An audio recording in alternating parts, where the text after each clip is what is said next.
Start Katropics, so dito tayo ngayon sa Aima Electronic Bike Shop dito. Ayan. Oh, ayan, ating zoom in mga brad, no. Ayan, Aima, oh. Alright, so madali itong pasyalan Katropics, no. Along Nara Street lang siya mga brad ng Divisoria. Ayan, may mga jeep dito galing sa monumento. So daanan siya Katropics ng jeep. Diyan mga brad, yung may po yung 999 Mall Katropics, no. Walking distance sa dito na po nakapwesto si Aima mga brad, oh. Ayan, so sa lahat ng hindi pa nakapasyal dito Katropics, mari yung silipin dito sa Aima, ano ang mga ganap ngayon dito Katropics. Alright, so ating simulan Katropics, ating alamin ang mga stocks dito. Actually mga Katropics, maraming mga customer dito nagpapaayos, oh. Dito sa kanila kasi mga brad, no, lifetime service. Ayan. So kung mayroon kayong e-bike na dito nyo nabili, walang bayad magpapaayos mga brother. Kaya dito kay brother, oh, ito mga kari dito yung nabili, no, pinapalagyan niya ng brace dyan, yung lagay ng kanyang battery para hindi masira, hindi yung umaalog-alog mga brother, no. So nagpapagawa siya ng bracket dito. Ayan, ginagawa na ni brother, oh. Ayan. So yun, maraming mga stock dito Katropics ng mga e-bike. Hindi lang e-bike ang kanilang mga paninda, even mga ganito klaseng means of transportation, mga Katropics, 3 wheels, 4 wheels, even yung mga yung parang kotse ng looks mga boss. Ayan. So para ito po ang ating silipin mga Katropics. Ito ang kanilang binibintang little ball. Ayan.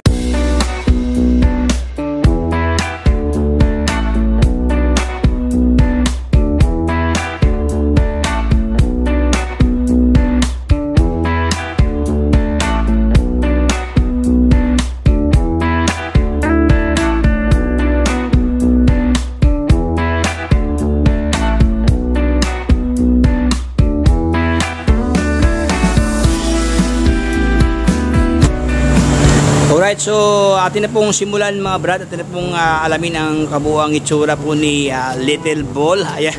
Sa lahat ng hanap yung Little Ball mga brad na brand ng e-bike, mayroon nito Katropics, oh. Mga dato mga boss kasi hindi masyadong kalakihan, no? Lalo na sa lahat ng mga nasa nag-opisina dyan, mga teachers, nasa mga office work Katropics, pwede na to. Yung nasa Ayala dyan, mga dato Katropics kasi hindi masyadong kalakihan, no? Ayan, so ating simulan Katropics ang kanyang itsura din. Afterward, we are going to discuss in detail relating sa kanyang specification, o sa kanyang specs. So ating munang alamin ang kanyang physical pictures. So unang-una mga brother, naka-telescopic ang kanyang tinidor dito. Ayan mga brado. Simit ko lang Katropics na sa mga 80 ang kanyang travel dito. Ayan. Alright, hindi masyadong kalakihan. Ang kanyang gulong nito mga brad, ating silipin na specs sa kanyang gulong. Hindi ko makita mga brad, no. Ang kanyang gulong Katropics, 2.50 by 10 ang kanyang specs sa kanyang gulong. Ayan, oh. Nakamags ang kanyang rim dito mga brother. Alright, naka-tubeless din ang kanyang gulong dito mga brad. Ayan, oh. Okay, tubeless na. So isa sa mga wow factor mayroon dito kay Little Ball, kasi mayroon nang lagayan sa ating mga gamit dito. Ayan, sa lahat ng face to face dyan, mga estudyante, ayan, mga kulihiyala, lagayan sa ating mga notebook dito, oh. Lagayan sa thesis Katropics. Ayan, pwede na, oh. Alright, so yun na dito mga brad, no. By the way, ang kanyang kulay dito mga brad is kulay dilaw siya na matte. Ayan, oh, hindi siya glossy, no. Matte finish siya dito. Alright, so dito mga Katropics, naka LED ng kanyang turning light dito. Kabilaan yan mga brad. At the same time, dito sa kanyang headlight, no, sa center part Katropics, naka ano siya, projector type siya. Then dito sa kanyang gilid, no, sa kanyang edge, naka LED na mga brother. Alright. Meron na siyang fender dito, anti-putik, no, para hindi po masisira ang ating stanchion, panangga sa mga putik dito. Dito naman bahagi sa kanyang handlebar mga brother, naka-naked type ang kanyang handlebar. Ayan, oh. So at the same time ang kanyang gauge naka digital mga brother. So di mo makikita Katropics ang kanyang battery, range at saka top speed mga brother. Ayan. Siyempre Katropics, no, isa sa mga wow factor dito, may space dito Katropics sa rider, no. If ever mayroon kang maliliit na bag, pwede mo ilagay dito, or else nag-order ka ng tubig sa kapitbahay Katropics, pwede ilagay ng water dito, Siyempre, hindi lang water, no?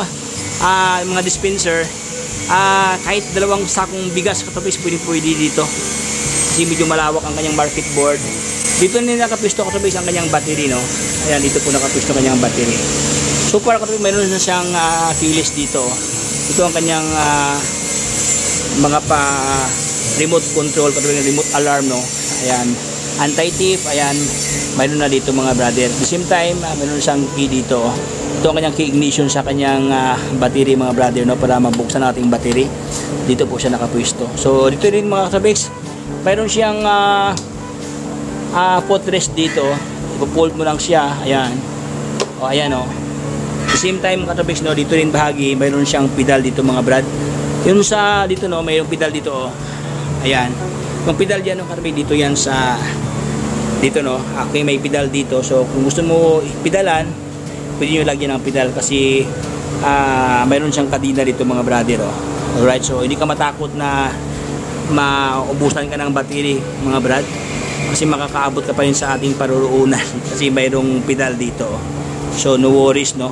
Sometimes kasi isa sa mga nakakatakot sa e-bike pag maubusan ka ng battery, nasa kalagitnaan ka ng kalsada, medyo malalayo pa yung puntahan mga katopics, hindi ka makakapunta kasi nalubat na ang battery.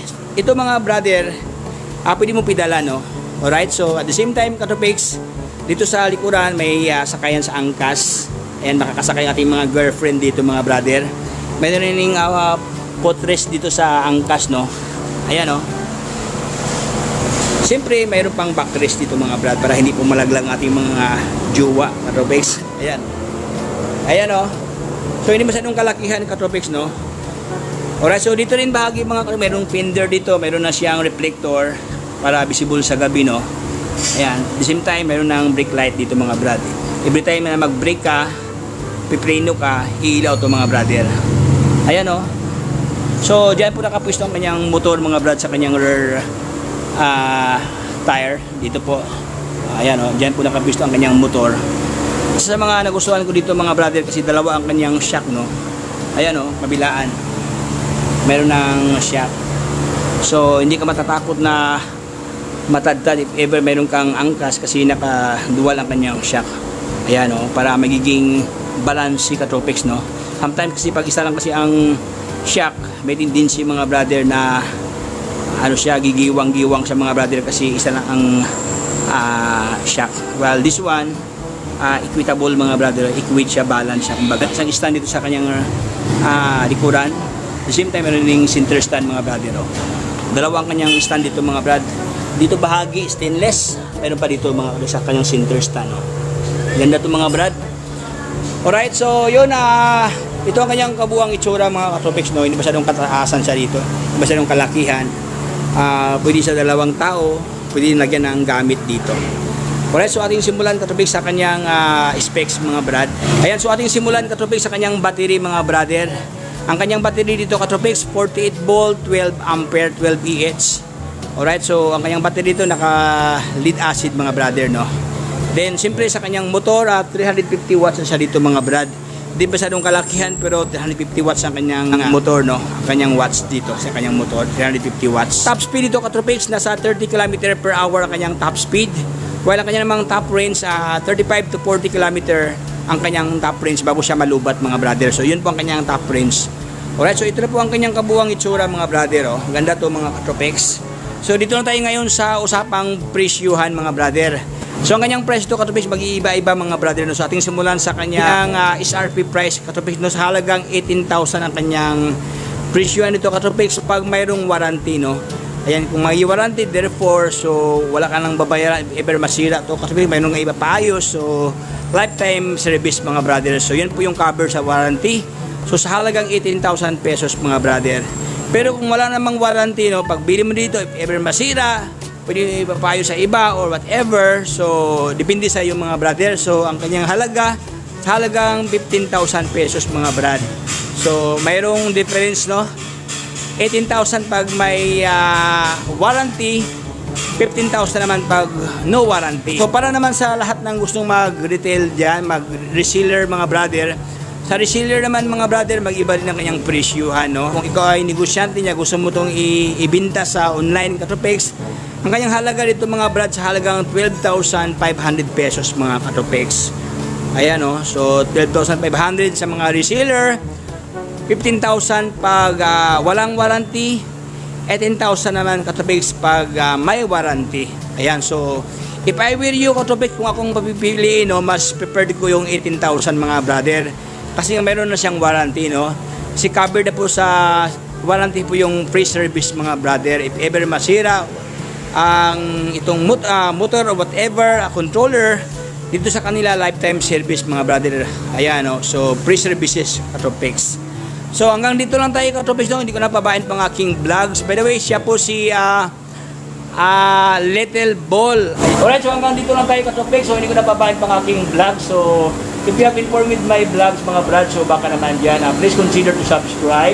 For you to be updated sa aking mga videos na aking upload sa Tropex. Again, ito si Tropex. Signing off!